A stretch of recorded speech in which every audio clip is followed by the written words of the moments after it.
चुनाव नामांकन सभा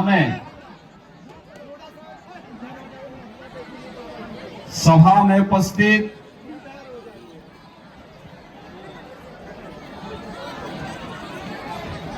बिहार सरकार के मंत्री श्री जनकराम जी, बिहार सरकार के मंत्री और सोनवर्षा से प्रत्याशी श्री रत्नेश साधा जी,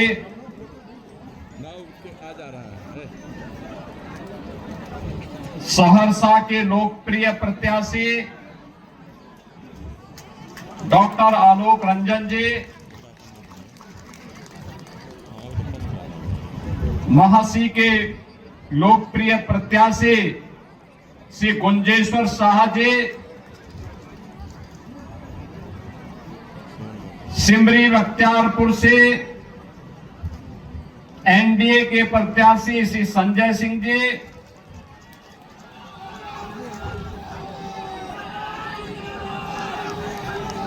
हजारीबाग के लोकप्रिय सांसद श्री मनीष जायसवाल जी,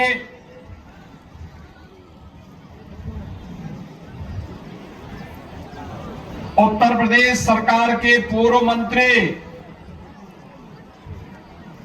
और प्रयागराज से विधायक श्री सिद्धार्थनाथ सिंह जी, माननीय सांसद श्री प्रदीप वर्मा जी, सहरसा की महापौर श्रीमती बेन प्रिया जी, जिलाध्यक्ष बीजेपी श्री साजन शर्मा जी, जदयू के जिलाध्यक्ष श्री चंद्रदेव मुखिया जी, अभय गिरी जी, सुरेंद्र यादव जी और भारी संख्या में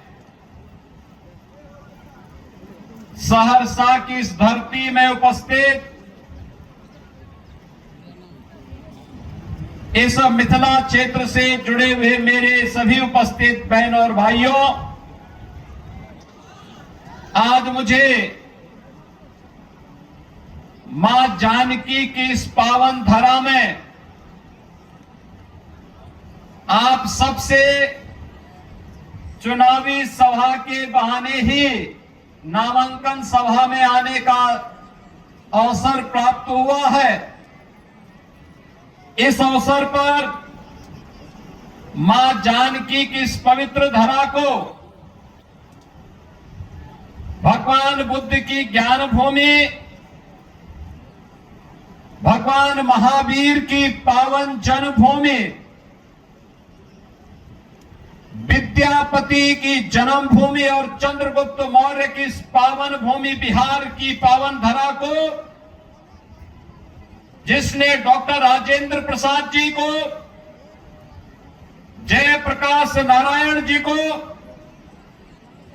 कर्पूरी ठाकुर जैसी विभूतियों को जन्म दिया हो, कोटि कोटि नमन करते हुए मैं आप सबका हृदय से अभिनंदन करता हूं, स्वागत करता हूं। बहन और भाइयों, उत्तर प्रदेश और बिहार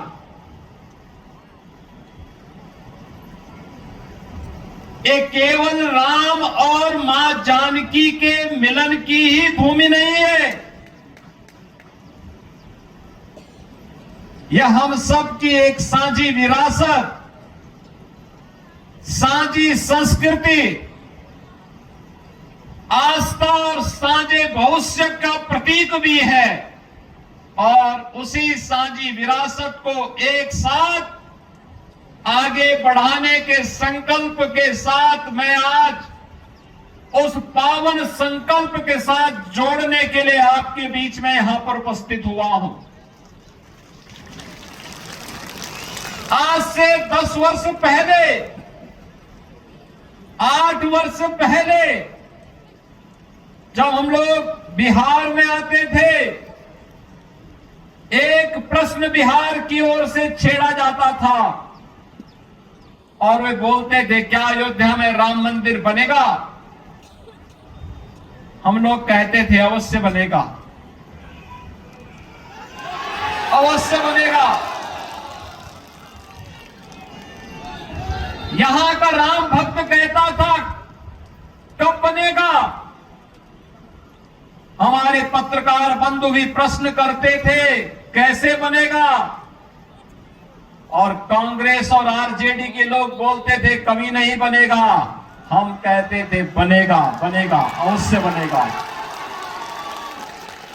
यहां का राम भक्त कहता था कि रामलला हम आएंगे, मंदिर वहीं बनाएंगे। भविष्य की एक शुभ संकेत को लेकर के उत्साह और उमंग के साथ दौड़ता था, खड़ा होता था। और आज तो अयोध्या में भगवान राम का भव्य मंदिर बन गया है और राम दरबार भी विराजमान हो गया है। अयोध्या में भगवान राम, मां जानकी, भरत जी, लक्ष्मण जी, शत्रुघ्न जी, हनुमान जी, इन सब का दरबार भी राम जन्मभूमि में विराजमान हो गया है। और अब तो बिहार की धरती पर भी मां जानकी का 900 करोड़ रुपए की लागत से भव्य मंदिर का निर्माण का कार्य प्रारंभ हो चुका है। यह है विरासत, और बिहार के पास तो एक समृद्ध विरासत है। इस समृद्ध विरासत मां जानकी का भी है। इस समृद्ध विरासत भगवान बुद्ध की ज्ञान की परंपरा का भी है, भगवान महावीर की जन्मभूमि का भी है, विद्यापति की ज्ञान की परंपरा का भी है, आर्यभट्ट की गणतज्ञ जैसे विश्व प्रसिद्ध गणतज्ञ की विरासत का भी है, और वैशाली के लोकतंत्र की भी है। और लोकतंत्र पर आ जाएगी, कोई जेपी खड़ा हो जाएगा बिहार से लोकतंत्र को बचाने के लिए। वह समृद्ध विरासत भी बिहार के पास है। याद करिए, इसी बिहार की धरती ने डॉक्टर राजेंद्र प्रसाद जी को जन्म दिया था। देश के प्रथम राष्ट्रपति बने, और राष्ट्रपति बनने के बाद स्वतंत्र भारत में सोमनाथ के मंदिर का पुनरुद्धार का कार्य होना है। पंडित जवाहरलाल नेहरू ने कहा नहीं जाना है, राष्ट्रपति ने कहा नहीं मैं जाऊंगा, क्योंकि भारत के सांस्कृतिक, भारत के नए आभा को वैश्विक जगत में प्रस्तुत करना है। इसलिए सोमनाथ के मंदिर के पुनरुद्धार के कार्य का कांग्रेस भले ही विरोध करेगी, लेकिन भारत के राष्ट्रपति के नाते भारत की आस्था का सम्मान करना मेरा दायित्व है। और डॉक्टर राजेंद्र प्रसाद जी वहां गए थे, सोमनाथ की धरती पर गए थे। अगर आप ये वीडियो YouTube पर देख रहे हैं तो हमारे चैनल को सब्सक्राइब कर बेल आइकन दबाएं, और Facebook पर देख रहे हैं तो हमारे पेज को लाइक करें।